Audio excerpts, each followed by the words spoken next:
Wonderful. That is just great to hear. My name is Victoria, and I want to welcome all of you to Like a Fourth Bowl.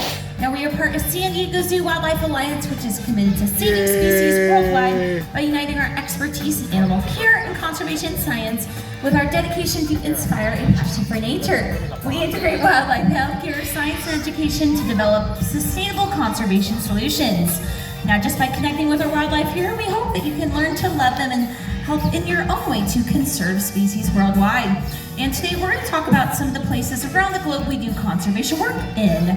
And the first is going to be our Amazonia Conservation it's still not working. Hub. Now here we and our partners are working to conserve tropical forest birds like the Alala, Akikiki, Hailila, and the Galap. Oh my gosh, I am saying the wrong conservation hub. We are starting our Amazonia Conservation Hub. It's okay, Victoria. We're protecting the jaguar, Andy bear, New World monkey, and plant life like the orchid. I was jumping ahead to our next animal. Okay, there are many birds in the Amazon that need our help, one of which is the macaw. These birds are known for their bright colorations and loud vocalizations. So without further ado, I'd like to welcome out our flock of macaws. Starting with our blue and gold pair, we have Sierra and Azul coming from the left. Next, you're also going to meet our scarlet pair as well as our green-winged macaw, Diego. Now, these birds are named after their colorations, and these colorations are used to help confuse predators. That way, these birds can sneak away. Now, they are known to fly up to 15 miles each and every day to look for provisions and food.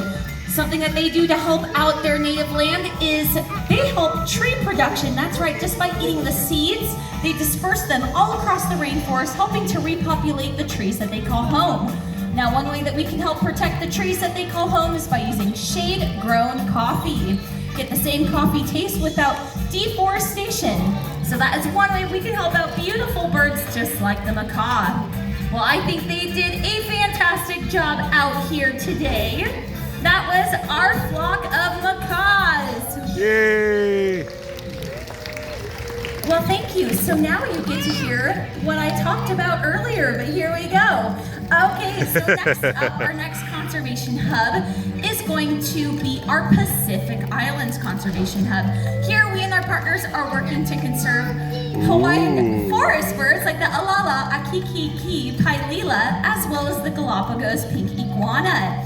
Now, coming up next, we have a top predator from the large island of Papua New Guinea. Oh my gosh. They make their way out slowly but surely. But without further ado, I'd like to welcome out the boys. Papua New Guinea's top predator. We have our brothers, Piccolo and Zildjian, and they are New Guinea singing dogs. Has anyone ever heard of the New Guinea singing dog? Oh, that's wonderful to hear. It's because not much is known about them. First up, we have Piccolo here. And being a top predator, you're going to see these boys mark their territory left and right. And behind him, making his way on up, we have his brother, Zildjian. Now, these two are 15 years old, and they love to take sun baths. So sometimes it takes them a little bit to wake on up before they make their way around this stage area. Okay, so the New Guinea singing dog, they were really first discovered in the 1950s, and I mean worldwide recognition. The first pair left Papua New Guinea for the Taronga Zoo, was a male and female, and that really prompted a lot of research into what is this canine. Yes, they are very much a wild dog. They're not a domesticated species. Hey, Zildjian. But not much was known, and that's because they are very rarely ever seen out in their native habitat. It was thought that they were extinct for about 50 years, until about 2016, when a small pack was discovered. Now, much of what we know is not caught by the naked eye, but simply from video cameras stationed all around the highlands of Papua New Guinea, where they call home. So they're quite an elusive species. Again, not much is known about them. We're discovering more and more every day, but thankfully we know that there is still a small pack in existence. It's thought maybe about 15 of these wild dogs. Across the globe, it's estimated between 200 to 300 under human care. So total, we're looking at about 300 of these left in existence. And those in human care are all related back to about 8 individual dogs. So genetic diversity, hi. is something that maybe one day we can help provide. Yes, they're little old men. We have not had a girlfriend for them, but their company with each other is very sweet. They don't do anything apart. In fact, if you try and do something apart, they let you know they're very unhappy about it and you cannot do it. So they are as thick as thieves, the best brothers. Now, this canine gets its name from not only where it lives, Papua New Guinea, but the singing dog is tribute to their unique vocalizations. Now, I think Piccolo, when he howls, he kind of sounds like a cow mooing, but researchers have actually designated a very melodic, well-structured song, almost like a bird song or a whale song. So they quite literally sing their hearts out, which I think is very sweet.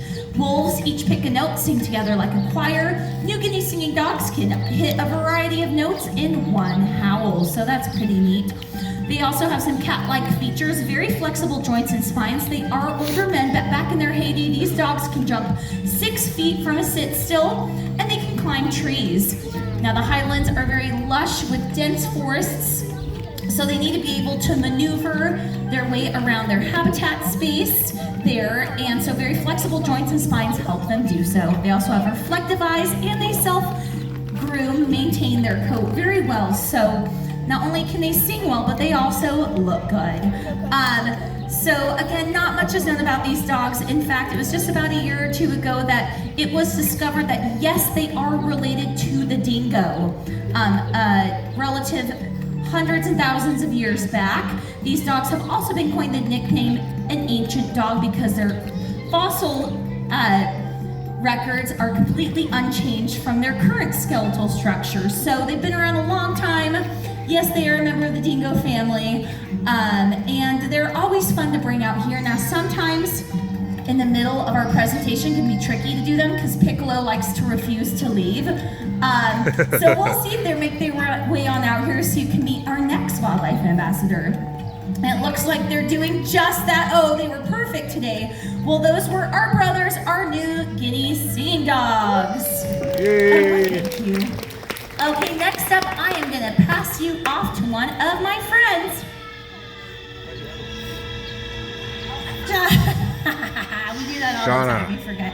How are you guys doing out here so far? Wonderful! Good, all right. Yes, so I'm Shauna. I'm going to be finishing off this presentation for you. But we're going to walk away a little bit from our hubs, and we're going to talk about San Diego Zoo's One Health approach to saving wildlife worldwide. And that means that we truly believe that the health of our planet, people, and wildlife are all interconnected. We all need each other to thrive. It is the core of our mission and the thread that runs through all of those conservation projects.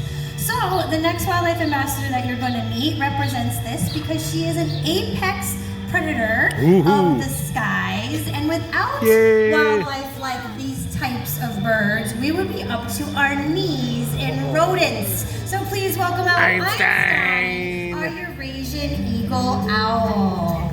She is very impressive and has been meeting guests for many years. Tony. And because of that, she can come quite close to all of you, especially if you're sitting close to the front row. So it's a pretty amazing sight to see the bird that close and personal.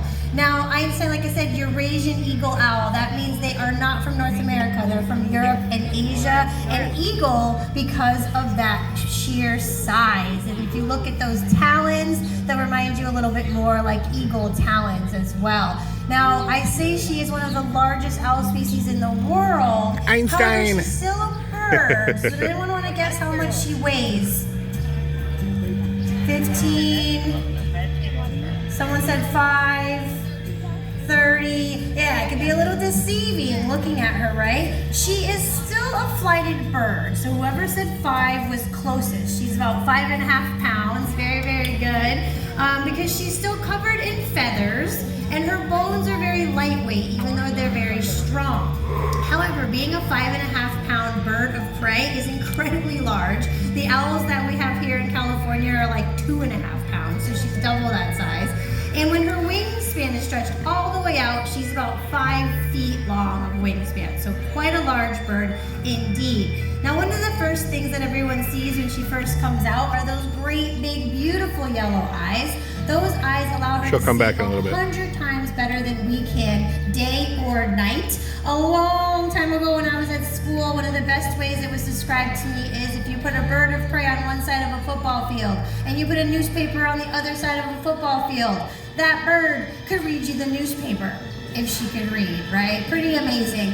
Her ears are also quite remarkable. Those feathers on the top of her head are just called ear tufts. It helps break up the outline of her body, gives her really great camouflage.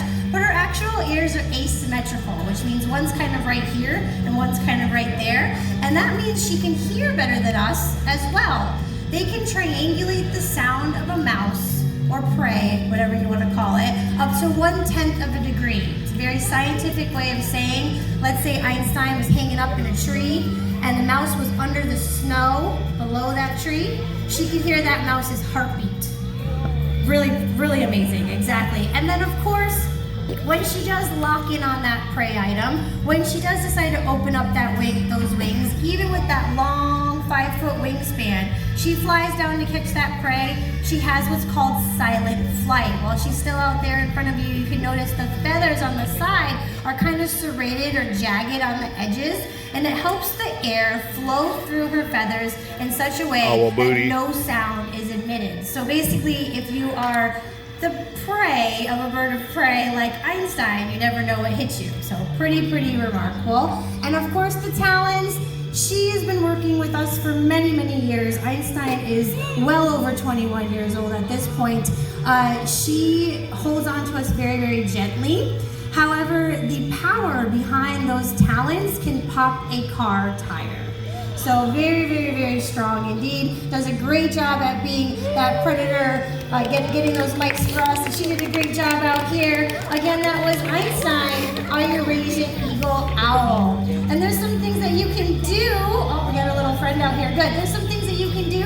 You can just try to use a little less pesticide to try to help those birds of prey out there not eat one that got a little too much.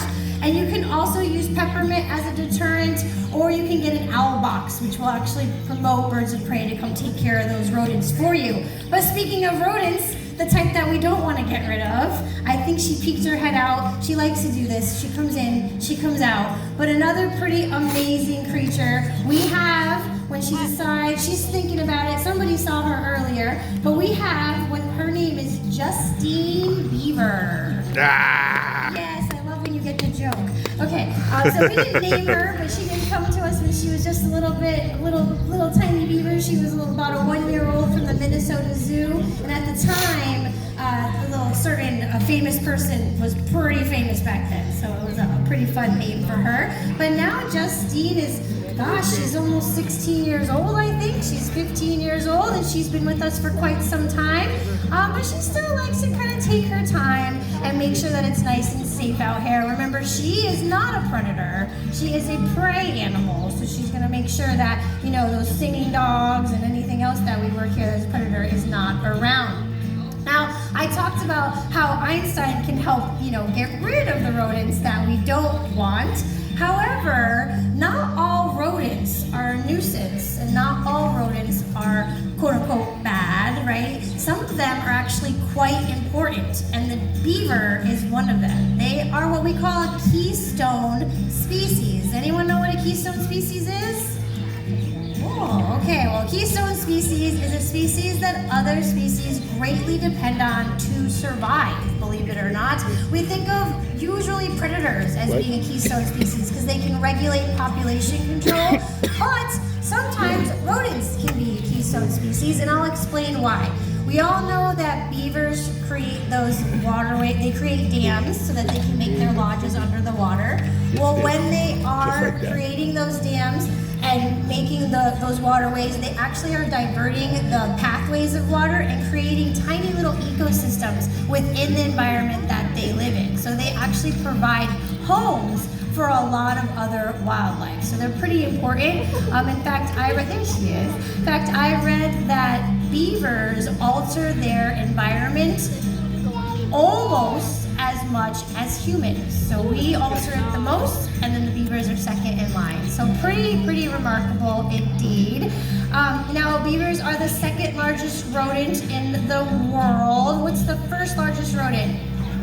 Capybara. Okay, so we have the North American beaver, and then we call them rodents also because they have those ever-growing teeth. And part of the reason why they cut down those trees is to create those dams. But another thing that people don't realize is that they have to constantly gnaw on that bark to help wear down their teeth so that they don't overgrow. And they actually ingest some of that tree. She's going to say the heck with the snacks, and I'm going to go for a swim. The cambium layer of the tree. Oh, no? It's the layer right underneath the top bark, and that actually helps them. So they're really important. They're really important in that. Now that she's out and she's following Raina so well, you're able to really get a good look at her. Usually we have a big screen out here, but it's not working, so use your little binoculars.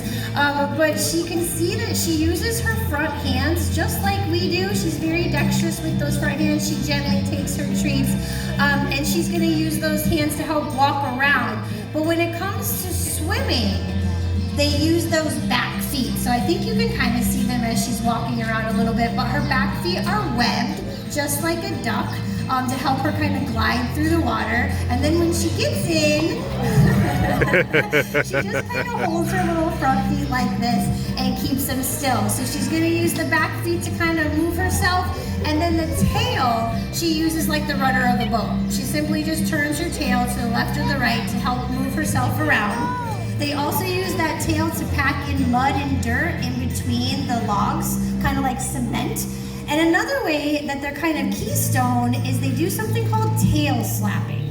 Justine doesn't do it that much anymore. She's quite comfortable out here. But when she was younger, she definitely showed us how it worked. Basically, anytime that a beaver feels any kind of danger or feels threatened or a loud noise, anything like that that could potentially be danger, they do something called tail slapping, where they slap their tail as loud as they can on the top of the water. It lets other beavers know it's dangerous, stay under the water, don't come out. But people have realized, usually hunters, but they've realized that other wildlife hear that tail slapping sound and they know to kind of hide as well. So they also help in that way as well. Well, I think that she is going to swim around out here. I'm glad she graced you with her presence. Sometimes she decides that she's just going to hide back there. But one more time, give it up for Justine Beaver. San Diego Zoo Wildlife Alliance is creating a world where all life thrives. Never has this been more important. As first responders in the field, we are there applying a century's worth of wildlife knowledge to global conservation challenges. We collaborate, we innovate, we hope we inspire people and wildlife to thrive together for a healthy planet. Conservation is at the heart of everything we do here. I'm sure you already know that, but I just want to thank you so much for being here and helping with all of our conservation projects around the world. And I hope you learned a little bit about our wildlife. Maybe you'll go home and take some of those ideas that we gave you for conservation and use them at home. But really, thank you so much. You guys have a wonderful day here at the world famous San Diego Zoo. Bye-bye. Thank you.